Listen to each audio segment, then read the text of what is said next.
Isaac Mwaura has been readmitted to the Senate following a court ruling that nullified his expulsion from the Jubilee Party. Senate Speaker Kenneth Lusaka welcomed the two-time nominated senator, saying he was obliged by the court decision to allow him back to the fold. Deputy President William Ruto's allies have termed the court's decision as a win for democracy. KTN's Daniel Kariuki reports. A sigh of relief for nominated Senator Isaac Mwaura, who has been out of Senate since May. And Wednesday, Mwaura was ushered in after Senate Speaker Kenneth Lusaka readmitted him.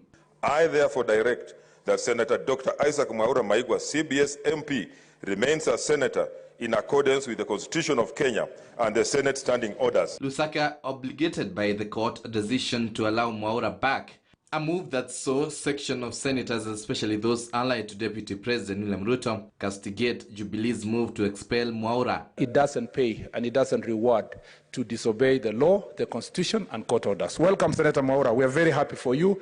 Honorable Speaker, I take this opportunity to thank you most profusely and your office for obeying the decision of the court. Our Speaker, I think you have consistently held the position that the court orders are for obedience. And this is, I don't think, is the first instance in which you have demonstrated. This bringing to the end the back and forth that has been witnessed.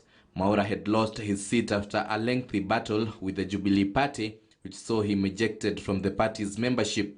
Samuel Leshore had meanwhile been put forth by the party as Mwaura's replacement, but the High Court stopped the Registrar of Political Parties from deregistering Mwaura from Jubilee. Justice Joseph Sirgon said a careful perusal of the political party's dispute tribunal proceedings, the party failed to establish the manner in which Mwaura was disloyal to the party. We congratulate Senator Isaac Mwaura for standing strong and fighting the battle unwavering against intimidation, mudslinging and character assassination in defending the rights of the marginalized and those who do not have a voice in the society. We want to tell them we want to serve on an equal basis with others. And let us not be confused when we have divergent opinion. We have freedom of association and we have freedom of choice when it comes to who we speak to and what we do. Those expelled alongside Mwaura included nominated Senators Mary Iyane, Naomi Wako, Millicent Omanga, the late Victor Pirgay, Iman Degou, and Christine Zawadi, who appealed the decision. Leshore's fate now hangs in the balance. Daniel Kariuki, KTN News. And now Senator Isaac Mwaura joins us live, virtually, to speak about this. And Senator, did you expect this? Did you expect that the court will give you another opportunity to go back to Parliament? Yes, indeed, and I'm extremely grateful to God because of that. You know, Ken, the whole process was shrouded with illegalities and irregularities because some people wanted to settle some political score, and they had even put it very clearly that they were going to use me as an example to others so that such should not happen. But I really thank God because we were on our knees, we prayed, we sought his intervention, and eventually we have been vindicated, particularly because now from it being something to be ashamed of, we are now seeing the rule of law has been upheld. And I think for me that is extremely important, and nobody should ever fear that when they stand and speak their mind that they would actually be victimized merely because of association. The fact that Parliament has obeyed the court ruling and readmitted you back, in your head, do you imagine your party, the Jubilee Party, appealing this decision, Isaac? Well, really, I don't want to speculate, but I mean, for what is most important is that I'm back in the House, and any appeal whatsoever would be to the effect that I'm now serving as senator.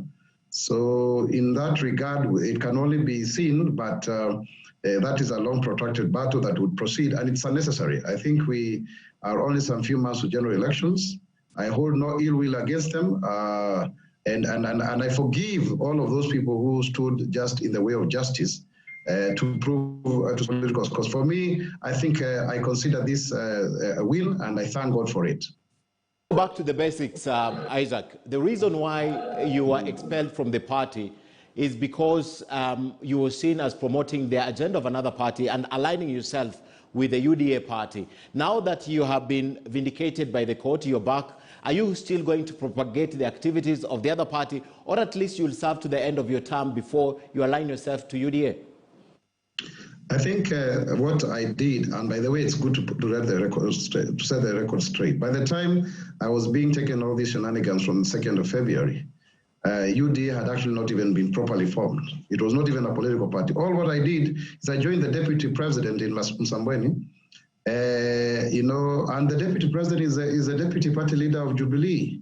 So those were just things that were created to justify a predetermined political end. And I'm very happy that they have been dismissed, because even if there were to be consistencies in such kind of an application, unfortunately, we have seen so many other members of the Jubilee Party participating in activities, building coalitions, supporting other presidential candidates, participating in elections of other parties.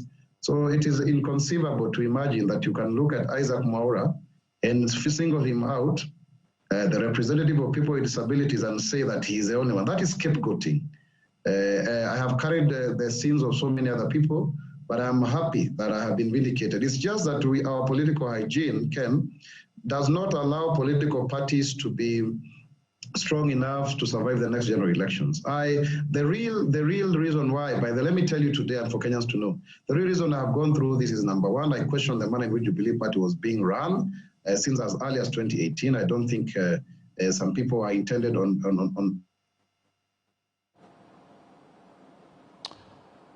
All right. We lost Senator Isaac Mwaura right there, but speaking to us about his return to the National Assembly. All right, we now have you, Senator.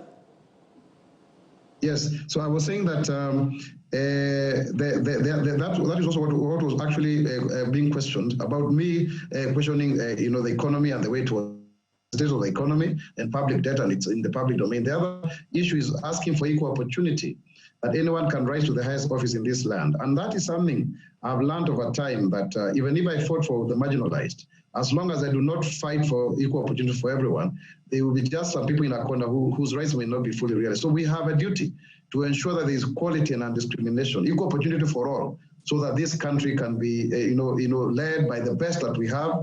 And that is sacrosanct. And that is not something that I'm willing to let go, because I know when we have equality for all, it means even those who are oppressors, they have an opportunity at it.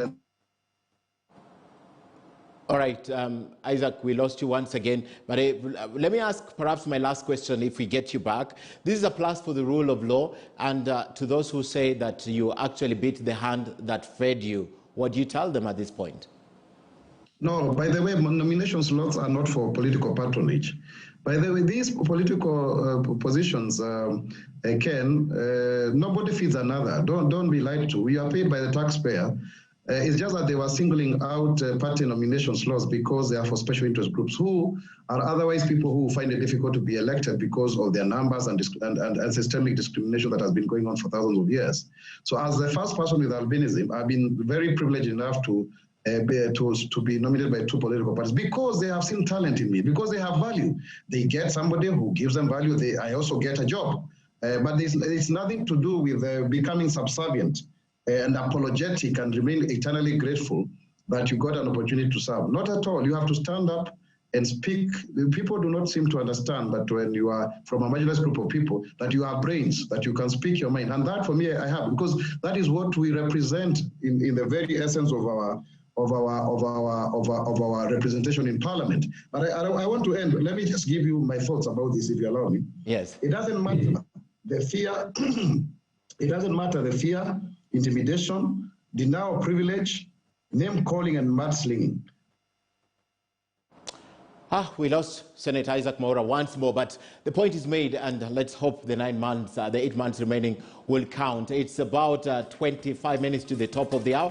Still have sports and business next, and my guest is already in studio, that Eden Duale, Garissa Township Member of Parliament. We'll be speaking to him at the top of the hour. Right now, we take a break on User. We're back in a moment.